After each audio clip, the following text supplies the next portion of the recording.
नमस्कार व्यूअर्स, मैं हूं अमीश देवगन और मेरे साथ इस समय एक बड़े ख़ास मेहमान हैं।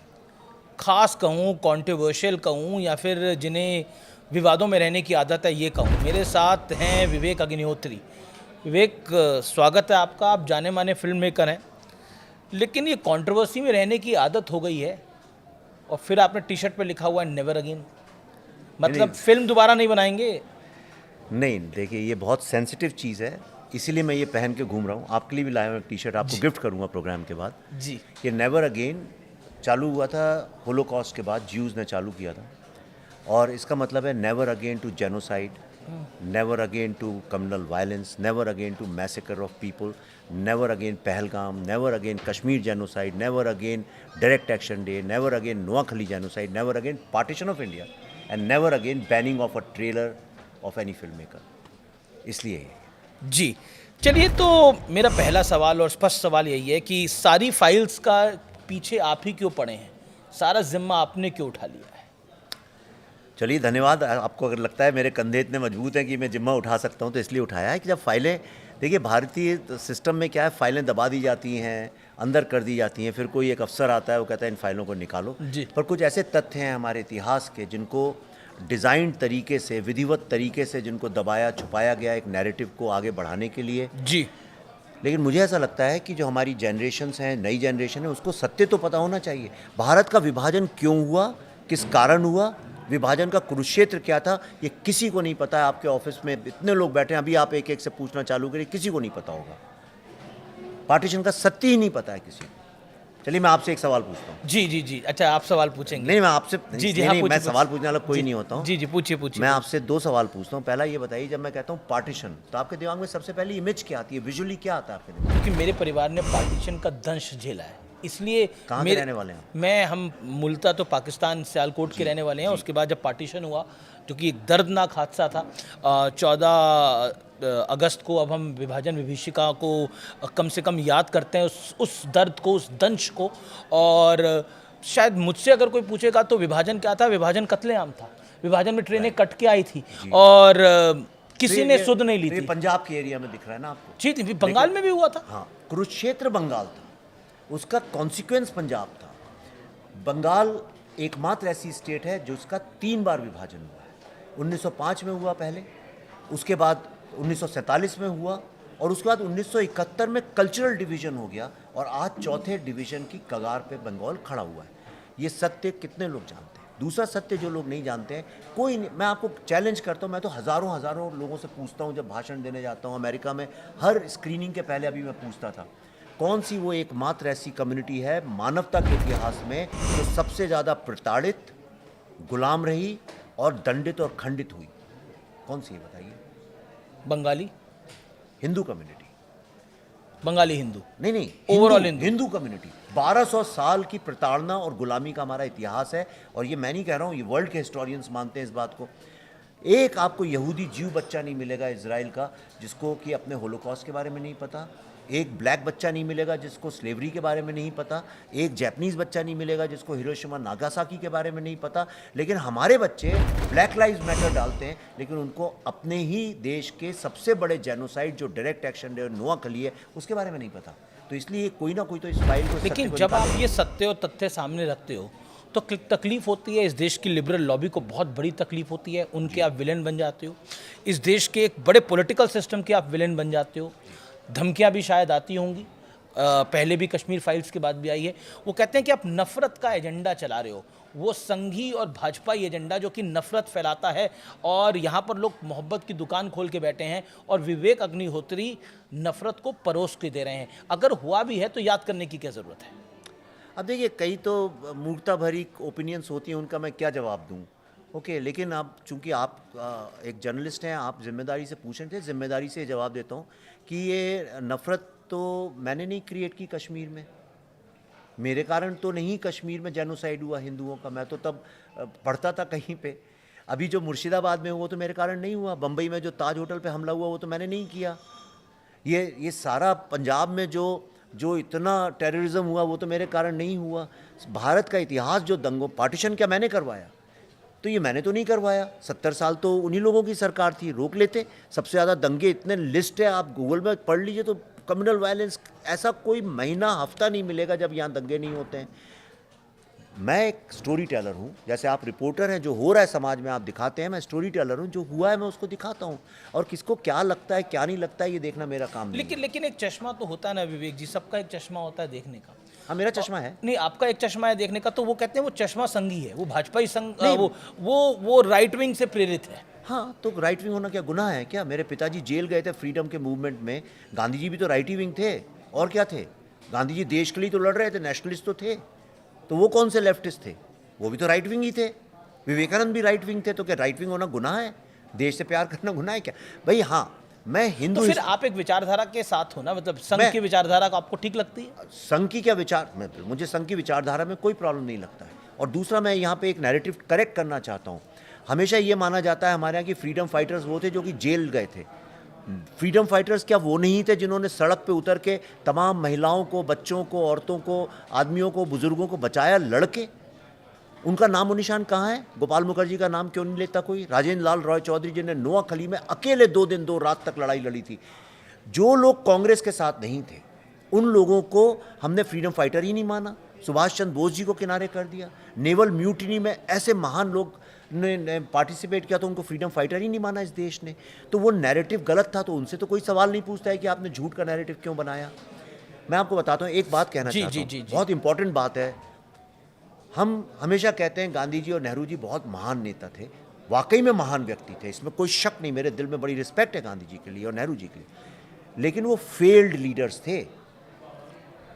महात्मा गांधी फेल्ड लीडर थे? Of course. आप मुझे, नेहरू जी भी, आप मुझे बताइए। महात्मा गांधी, चलिए आप नेहरू को फेल्ड लीडर मानते हैं, महात्मा गांधी भी फेल्ड लीडर थे? दोनों। क्योंकि कैसे? बताता हूं। जिन्ना ने वॉर का ऐलान किया, उसने कहा विश्व की सबसे प्राचीन जो सभ्यता है उसका मैं एक हिस्सा आपसे लेना चाहता हूँ, विभाजन करूंगा। जितने युद्ध होते हैं वो जमीन के लिए और रिसोर्सेज के लिए होते हैं। But उसने कहा ये जमीन मैं आपसे ले लूंगा, ये रिसोर्सेज ले लूंगा।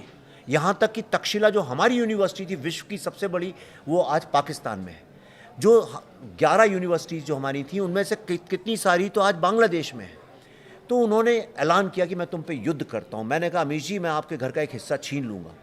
या तो आपने कहा मालिक ले लीजिए, या आपने कहा मैं कोर्ट में जाऊँगा, या आपने कहा लेके दिखाओ। तो गांधी जी और नेहरू जी ने कहा ऐसा नहीं होगा। हमने बराबरी से युद्ध लड़ा। युद्ध में हारा कौन? हारा कौन? पर नहीं, हारा देश के कौन? सरकम नहीं, दूसरी तरफ से देखिए, मैं थोड़ा क्रिटिकल होकर सवाल पूछूंगा। देश, अब दूसरी तरफ से एक जवाब आएगा इसका कि भाई उस समय सरकमस्टांसेस ऐसे थे। आप किसी भी कांग्रेस के वेटरन से पूछेंगे, कांग्रेस के नेता से पूछेंगे, सरकमस्टांसेस ऐसे थे कि विभाजन करना पड़ा। लेकिन उस विभाजन को याद क्यों करना है? उस नुआखली को याद क्यों करना है? नहीं, उल्टा पंजाब को याद क्यों? सवाल ये होना चाहिए कि इतनी बड़ी बलिदान को भूलना क्यों? इतने बड़े बलिदान को भूलना ही सबसे बड़ा पाप है।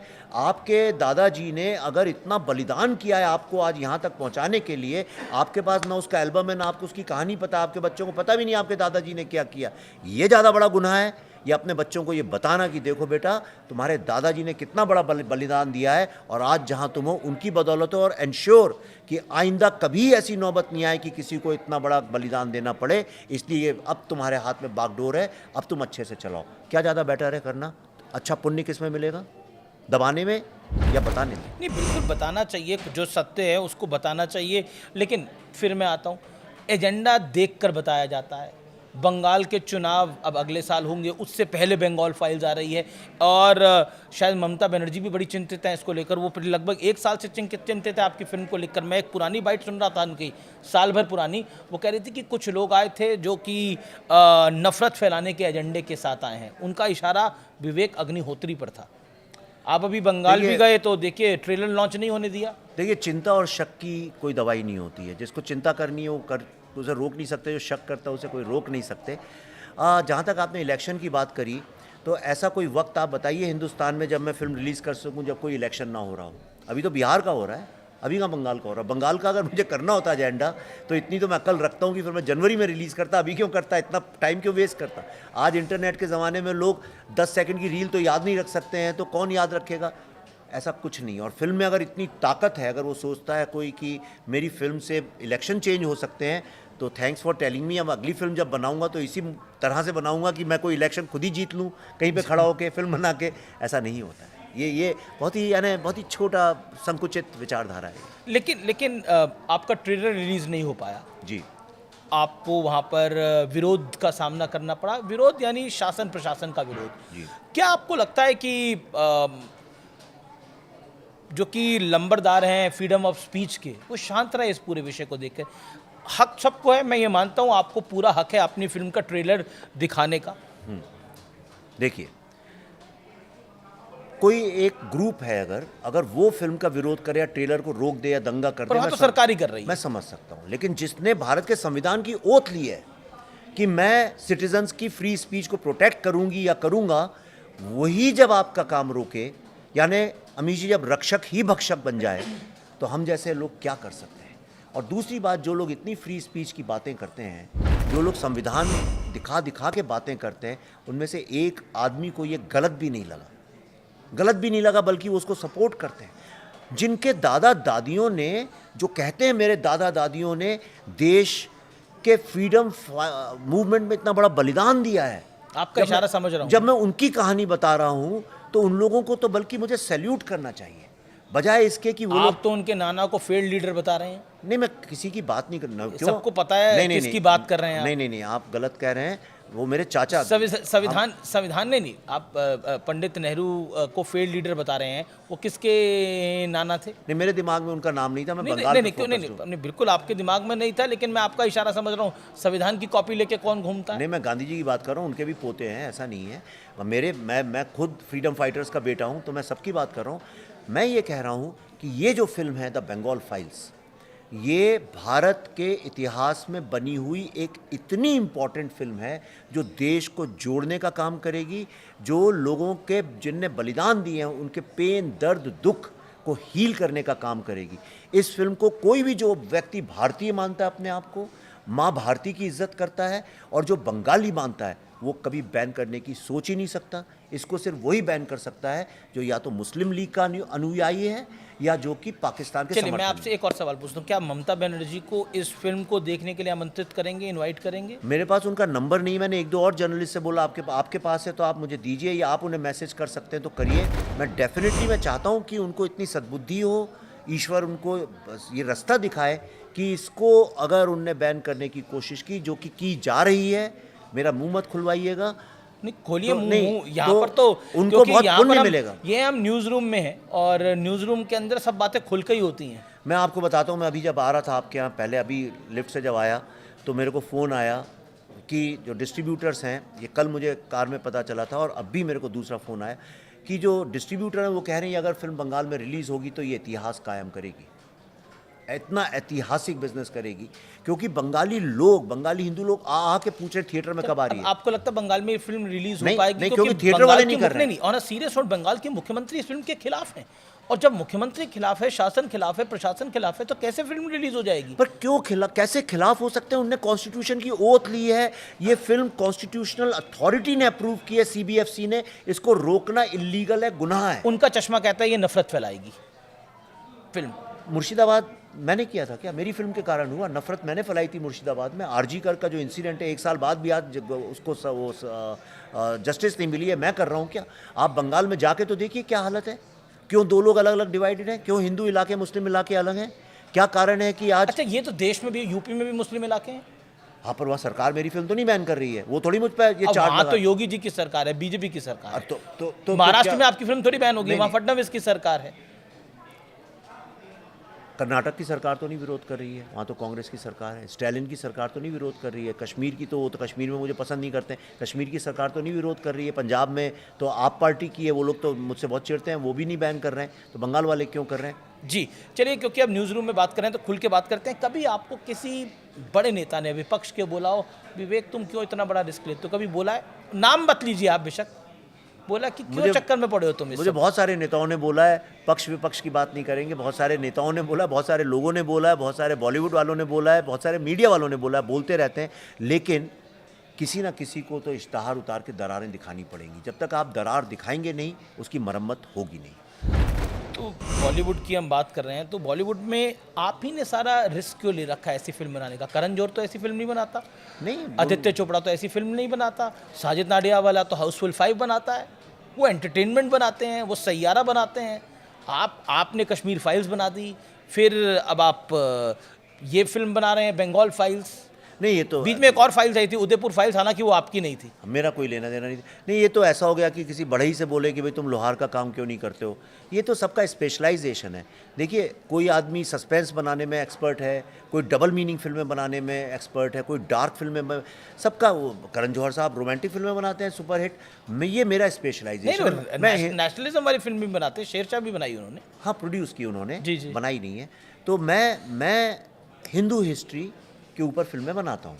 ये ट्रिलॉजी मैंने कई साल पहले अनाउंस की हुई थी, 2012 में अनाउंस की थी। तब कोई बीजेपी नहीं थी, कुछ नहीं था। मेरी बुद्धा है ना ट्रैफिक जैम 2010 की बनी हुई है। तब कोई सोच भी नहीं सकता था बीजेपी कभी पावर में आएगी।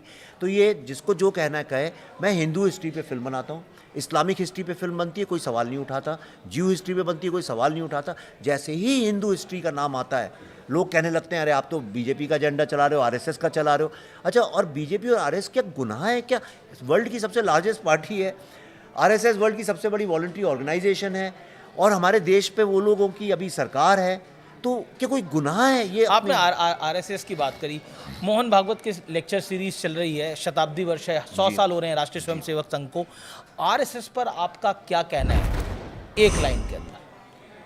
मेरा एक तो आरएसएस को लेके जो मैंने समझा है, इतिहास जितना पढ़ा है, बहुत बड़ी भ्रांति ये फैलाई गई है कि इन लोगों ने स्वतंत्रता संग्राम में योगदान नहीं दिया। मैं हज़ारों लाखों लोग हैं जिनकी जानें, जिन लोगों को साहस मिला, जो लोग लड़ने के लिए तैयार थे, उनका ये बहुत बड़ा योगदान था। कांग्रेस का योगदान भी बहुत बड़ा है, लेकिन कांग्रेस का योगदान ही मात्र एक योगदान नहीं है। अनुशीलन समिति जो बिपिन चंद्र पाल वगैरह ने चलाई थी, उसका आप देखिए, मैंने बताया आपको सब, सुभाष चंद्र बोस और तमाम नाम बताए, जो इनके साथ नहीं खड़े हुए थे कांग्रेस के, उनका योगदान नहीं है क्या? तो आरएसएस का एक बहुत बड़ा योगदान है। दूसरी बात यह है, भारत की जो सांस्कृतिक और सभ्यता जो हमारी है, उसको लगातार छोटे लेवल पे जा जाके वो जड़ों से जुड़े रहने का काम जो आरएसएस ने किया, वो बहुत बड़ी बात है। जी, क्योंकि आरएसएस की बात हो रही है, आरएसएस चीफ ने एक बयान दिया कि हिंदू सेक्युलरिज्म की गारंटी है इस देश के अंदर, जिसको लेकर बड़ी तीखी प्रतिक्रिया विपक्ष की तरफ से भी आई है। आपका क्या टेक है एज अ फिल्म मेकर? तो सही बात है, इसमें क्या विवाद हो सकता है? आपको लगता है हिंदू सेक्युलरिज्म की गारंटी है? ऑफ कोर्स, आप वर्ल्ड में कहीं भी चले जाइए, चलिए, भारतीय हिंदू लोग सब जगह हैं पूरे विश्व में। आप अमेरिका जाइए, मैं वहीं से आया अभी कुछ दिन पहले, या यूरोप जाइए, या आप जापान जाइए, या आप अफ्रीका जाइए, अफ्रीका चले जाइए।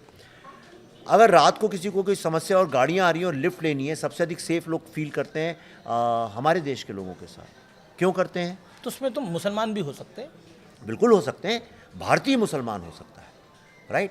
हिंदू जो पूरी डीएनए है, वो हिंदू डीएनए ये है कि आप लिबरल किसको बोलते हैं कि तुम्हें जो करना है तुम करो, मुझे जो करना है मैं करूं।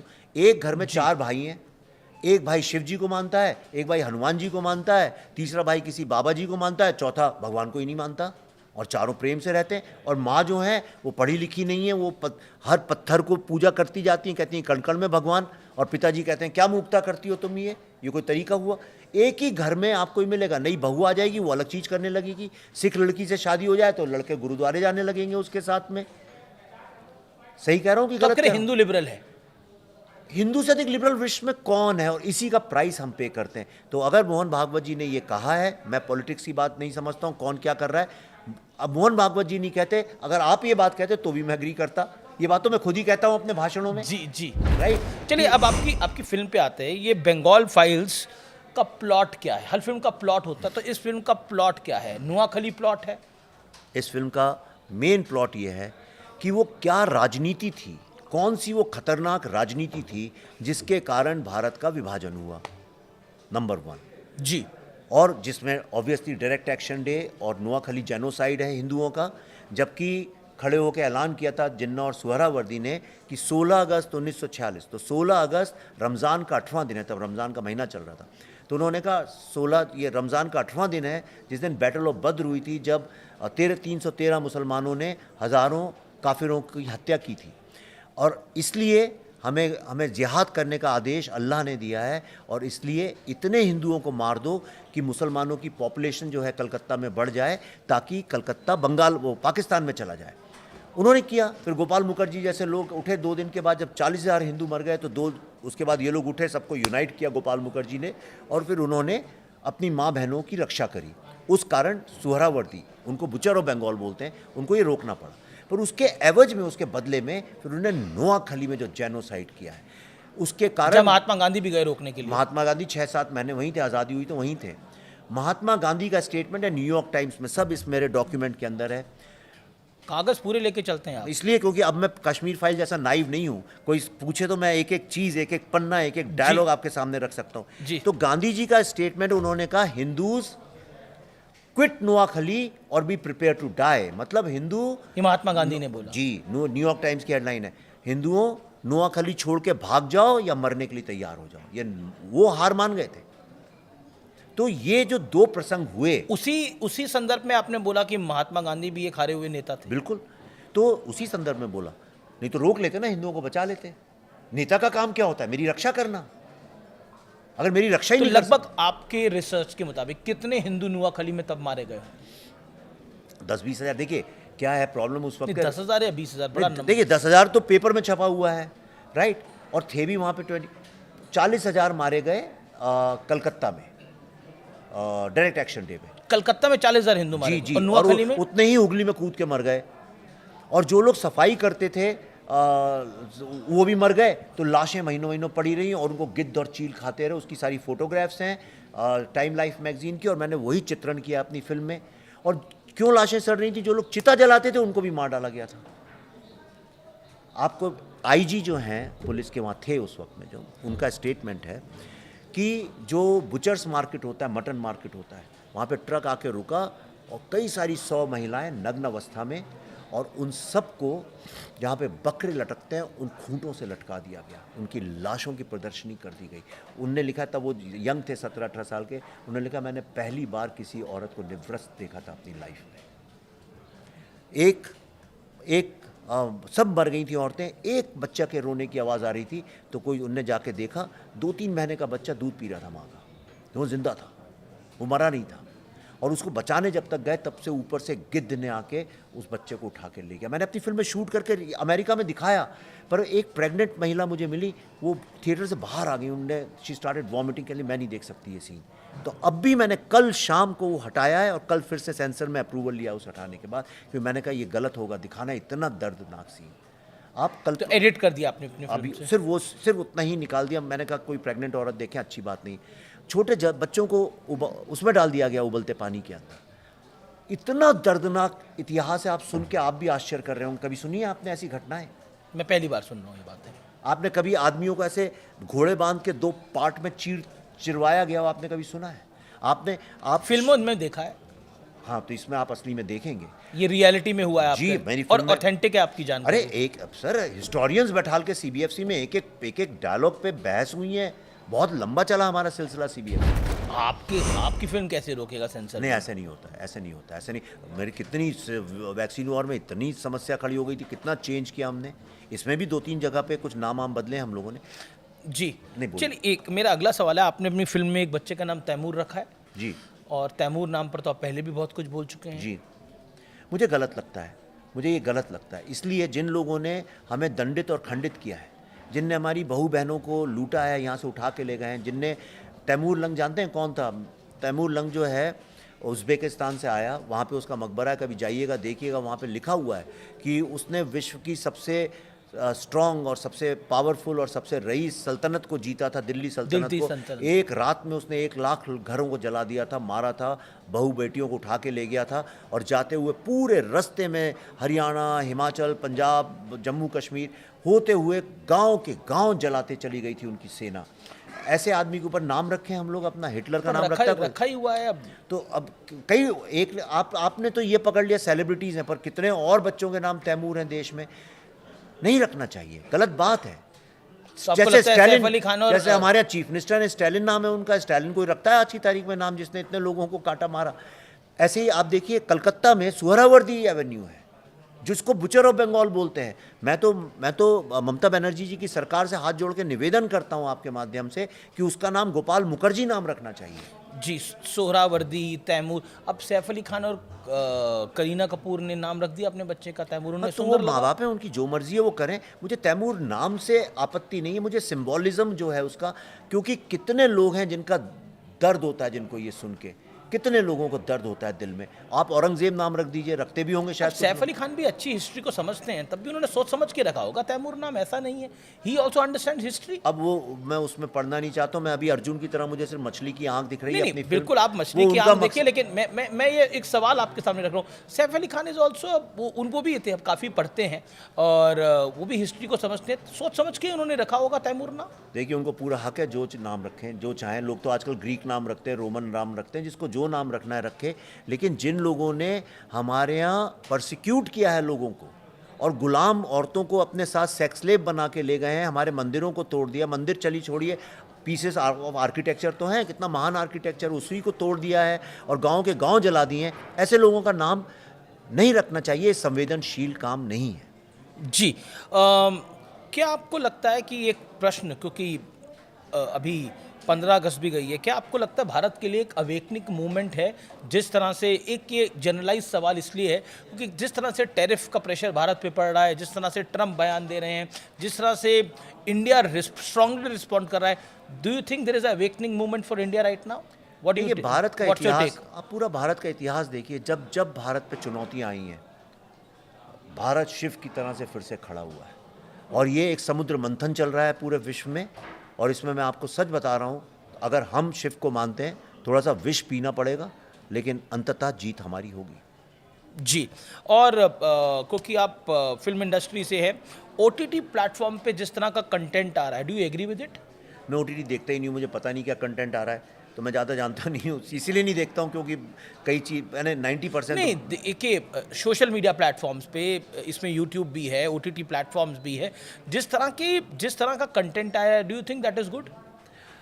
सोशल मीडिया में जो आता है वो तो बहुत आपत्तिजनक होता है कई बार, चाहे वो ट्विटर हो, चाहे इंस्टाग्राम हो। लेकिन मैं कौन होता हूँ? मैं तो एक नहीं, आपका व्यू तो हो सकता है, आप बोलने से डरते भी नहीं। मेरा व्यू है कि मेरे भी बच्चे हैं, मैं डरता नहीं हूँ बिल्कुल। और मेरा प्रॉब्लम ये है OTT चैनल्स के साथ। मैं आपको एक सिर्फ एग्जांपल दूंगा। एक सबसे बड़ी OTT चैनल ने हमें बुलाया था कश्मीर फाइल्स के लिए, तो उन्होंने मुझसे बोला, देखिए इस फिल्म में क्या है ना कि ये टेररिज्म दिखाया है, और टेररिज्म जो है ये मुस्लिम टेररिज्म से जुड़ा हुआ है, तो आप कहीं पे कुछ एक हिंदू टेररिज्म करके कुछ कर सकते हैं तो बैलेंस हो जाएगा। कोट अनकोट उनने मुझसे ये बात बोली थी। मैं उठ के चले आए, हम और पल्लवी जी वहाँ से। तो ये मतलब आपको बोला कि हिंदू टेररिज्म दिखा दो? हाँ, उसका जिक्र जब है ही नहीं तो दिखाएंगे कैसे? नहीं, पर बैलेंस कैसे किया जाएगा वरना? तो बैलेंस का मतलब थोड़ी झूठ दिखा देगा व्यक्ति। नहीं तो फिर चाहते हैं लोग, इतने साल से झूठ ही तो चल रहा है इस देश में, और उस झूठ से जब मैं पर्दा उठा रहा हूँ तो आप कहते हैं कंट्रोवर्सी करते हो। यही तो कंट्रोवर्सी। नहीं, ऑल द बेस्ट मैं आपको कहना चाहता हूँ आपकी फिल्म के लिए, और आप ऐसे ही कंट्रोवर्सी करते रहिए और आपकी फिल्म ऐसे ही चलती रहे। ऑल द बेस्ट, आपको बहुत बहुत शुभकामनाएं। और आपने एक डेयरिंग काम किया है, I must compliment you for this. आपने एक डेयरिंग काम किया है, और मैं आपके लिए टी-शर्ट गिफ्ट में लाया हूं। जी, नेवर अगेन। और अब मैं समझा कि ये नेवर अगेन किस लिए। नेवर अगेन, देखिए इसका लास्ट में one word for the viewers. One word बता देता हूं कि कलकत्ता की सड़कों में, रेस्टोरेंट्स में और सब जगह पे लिखा हुआ था, क्लब्स में, dogs and Indians not allowed. यानी उसमें भी हमें डॉग्स के नीचे रखा हुआ था, और ये उनने पकड़ा था, मुस्लिम जो इस्लामिक जो इन्वेडर्स थे, उनकी ये थ्योरी थी। मैं चाहता हूं दुनिया में किसी की मजाल नहीं हो कभी कहने की dogs and Indians not allowed. अब कहाँ किसी में दम है? भारत तीसरी चौथी बड़ी अर्थव्यवस्था है, अब किसी में कहाँ दम है भारत को रोकने का? मैं मानता हूँ एक हिंदू की जान ना जाए, एक भारतीय की जान ना जाए, पहलगाम कभी ना हो, never again Pahalgam, never again any communal violence, never again any Murshidabad. ये मेरा मैसेज है। बहुत बहुत शुक्रिया, thank you so much, pleasure having you. Thank you. तो ये थे विवेक अग्निहोत्री, आपका बहुत बहुत धन्यवाद, नमस्कार।